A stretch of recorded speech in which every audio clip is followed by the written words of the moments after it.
По-опасното от жена шофьор е пенсионер шофьор. Пенсионер. Пенсионер. Опасно. Зависи от пенсионера, бе. Защо слагаш всички пас? Значи винаги ще... Защото всички са карали лади и са свикнали да карат с 40. След това се качат на коя, като може да прави 60 и карат по пътищата и прещат, защото те са сигурни. Средната скорост за последните 10 години в България се е дигнала от 30 на 50 км, 60. Това е нормално, защото идва с новите автомобили, които се движат по-бързо. Хората остарят. Вече реакциите им се забавят. Зрението отслабва. Нали, той кара със самочувствието. Значи аз сега като съм на 60, май не трябва да стоя вкъщи. Лягай, умирай направо.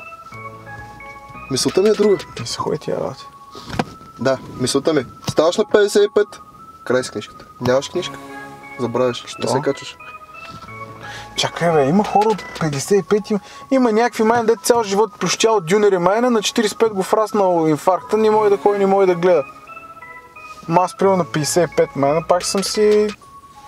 Окей. Ти си доста далеч от 55. Ми да, аз се храна здравословно, не пия, не пуша. По жени не ходиш. Да. Мале. Жив да тълпочи, за което и са жалко съществуване.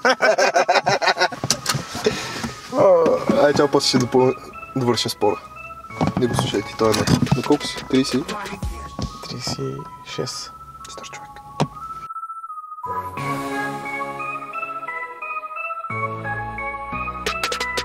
Riding gear, shifting minds, turbo thoughts ignite. Ultimate in the lane, sparking passion, shed the light. Edges warm.